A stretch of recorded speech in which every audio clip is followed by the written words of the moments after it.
Hey, this is Tina. Welcome to my channel or back to my channel. It's nice of you to join me today.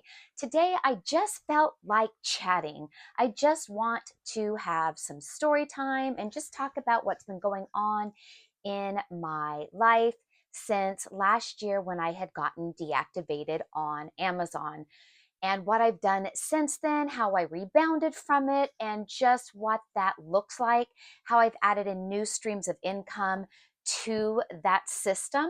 So it was tough last year. You know, those of you that have been around for a while, that have hung out with me, knew that last year I had gotten suspended on Amazon and I was down for almost 4 months, I want to say. I have the exact dates, but not in front of me. Either way, um, that was scary. It cost me thousands of dollars. Now, it wasn't my first time I've been deactivated. It was actually my second time that I got deactivated, but many, many years apart. I've been on Amazon since 2015.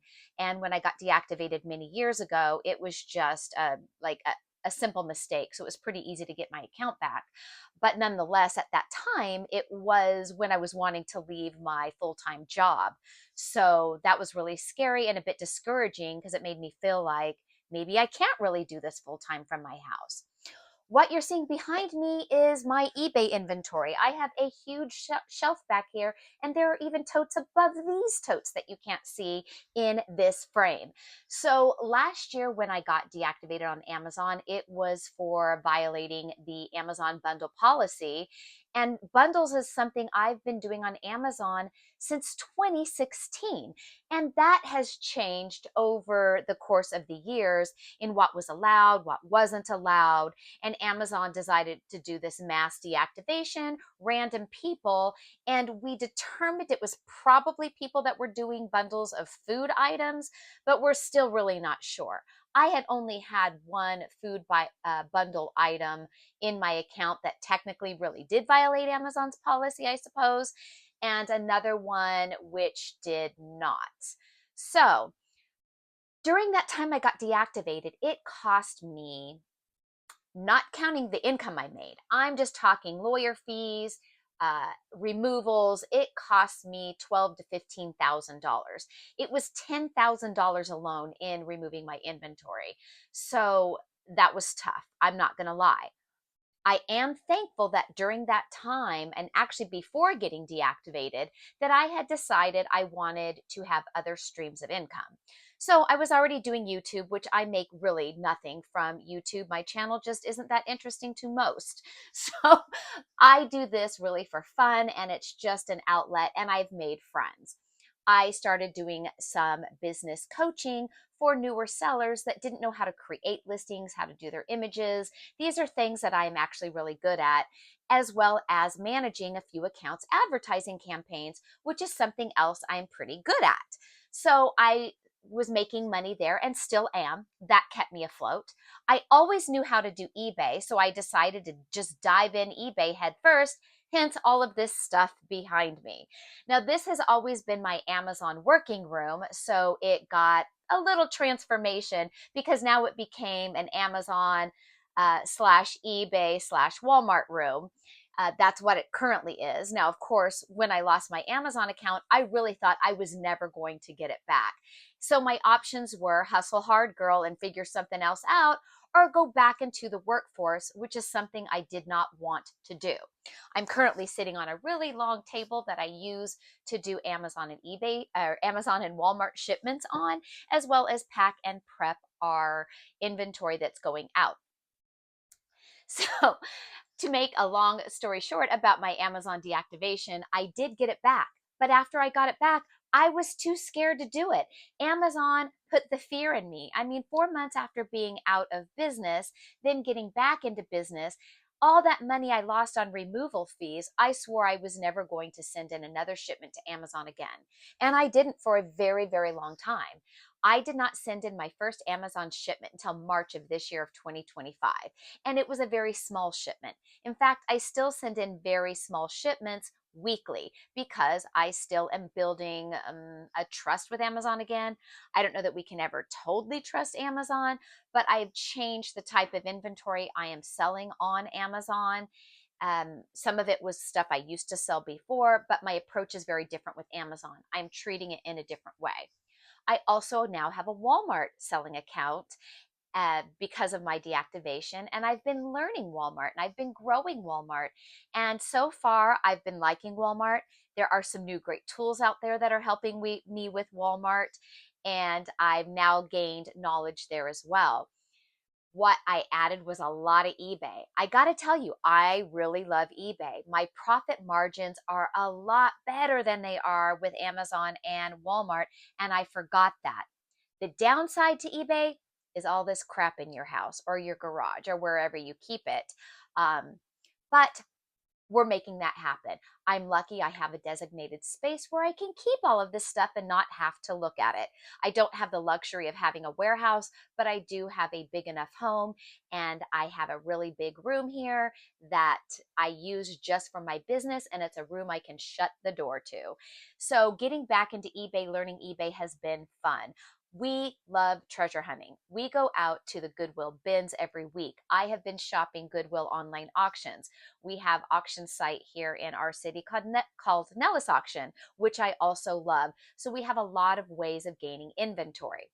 Now, speaking of Nellis Auction, because of Nellis Auction, also this year, what I started is I decided I wanted to get into the Amazon Influencer Program. And so I am part of that program. If you're interested in learning how to do that, comment below because I'm happy to make videos about that and how I'm doing that as well.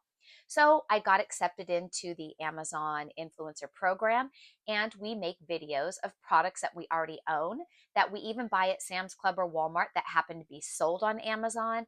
We do influencer videos on products we've bought directly from Amazon.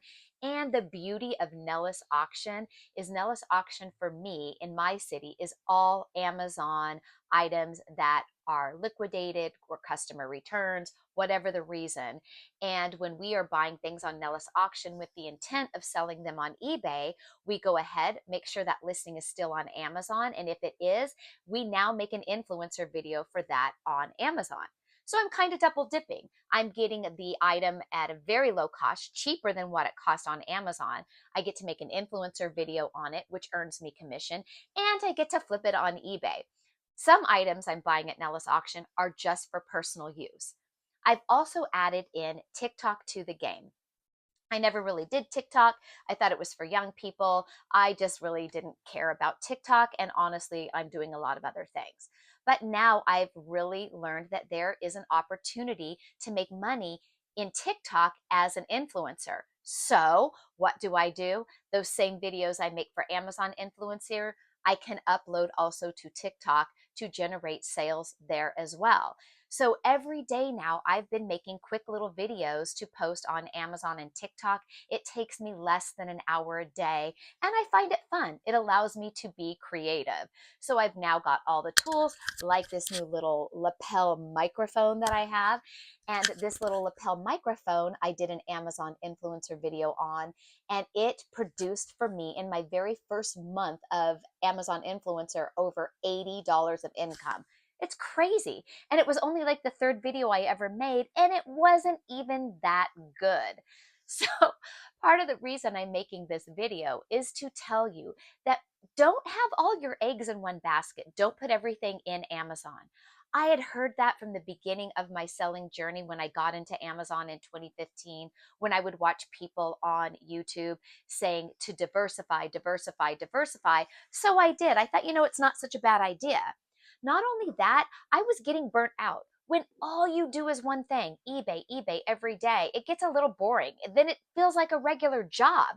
So when I had Amazon in, sourcing for Amazon was different than eBay. And I assign things to a day of the week, right? So every Monday I do a task.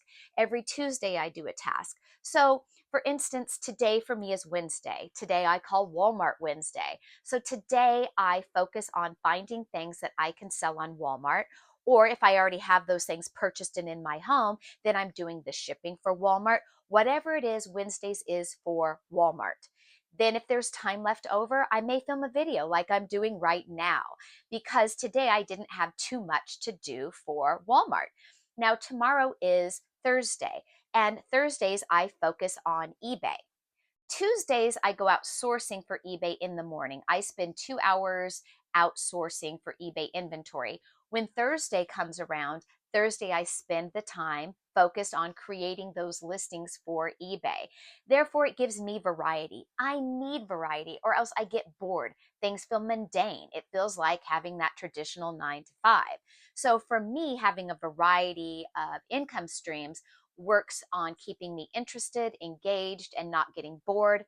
Additionally, it makes it not feel like a job.